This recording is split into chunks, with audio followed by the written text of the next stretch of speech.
last year, it wasn't from COVID. He had a fall. He was 92 years old. So he lived a long life. He was born in Cannes, France. He lived in Paris most of his life. Fantastic French jazz pianist. And that's why most of us probably don't know of him. He was a child prodigy. He started playing jazz professionally at the age of 13. In his teens, a friend of his introduced him to the music of Fats Waller. And he was learning classical music at the time. But boy, once he heard Fats Waller, that was it.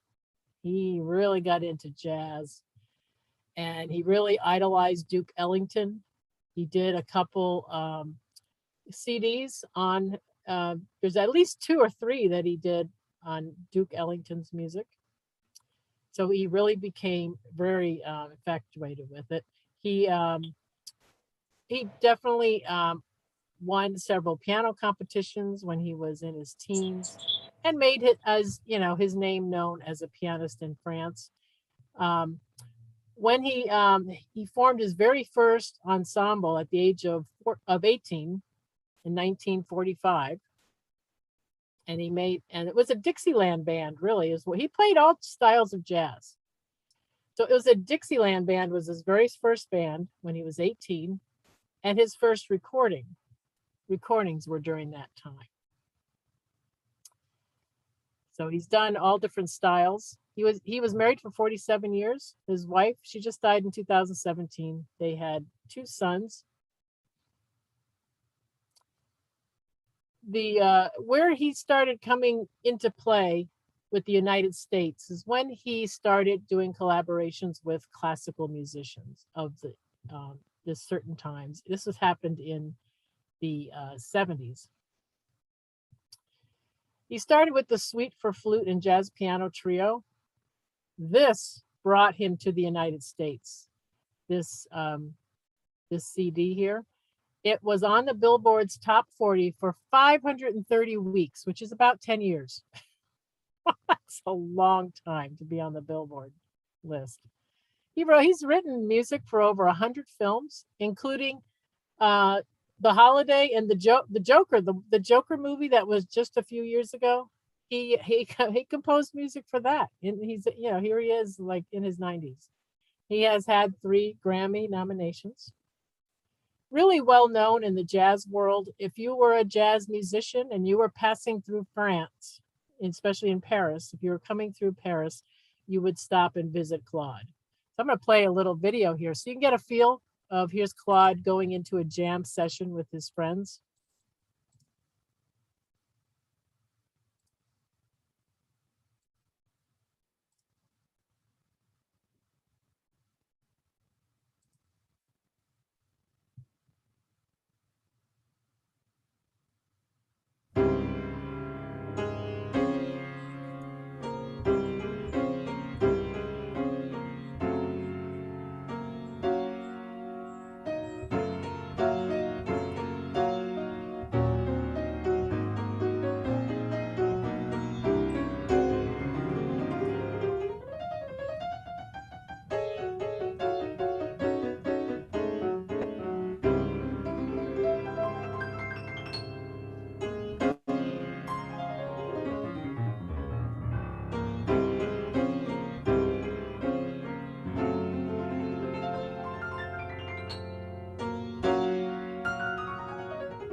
Claude, tu diras ça à un autre moment quand même. Bon. Ils nous attendent depuis je sais pas combien de temps.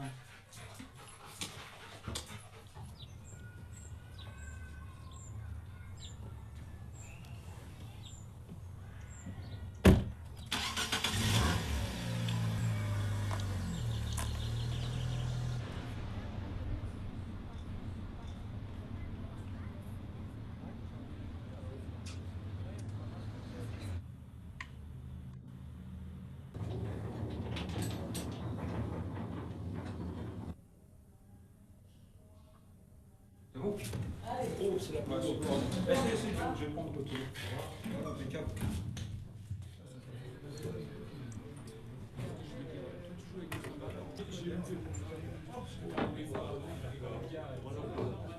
Salut. Non, mais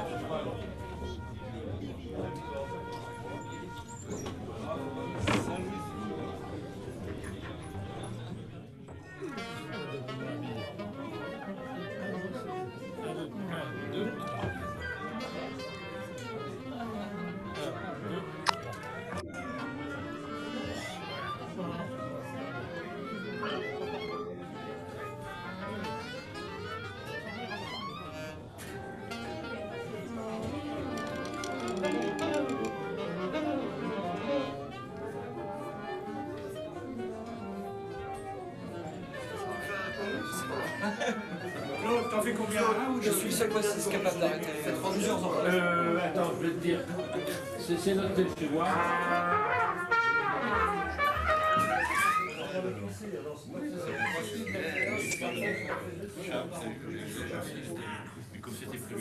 Il me semble que j'en fais un. 1, 2, 1, 2.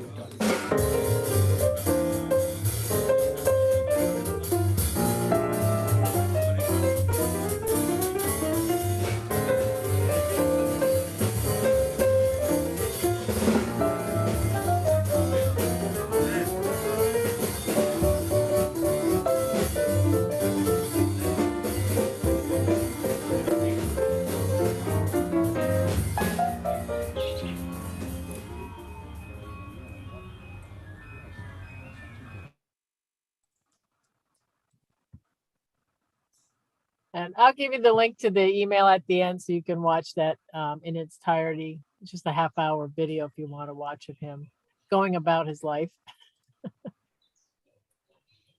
So and here's another example. You'll notice the one thing about his album covers are fantastic.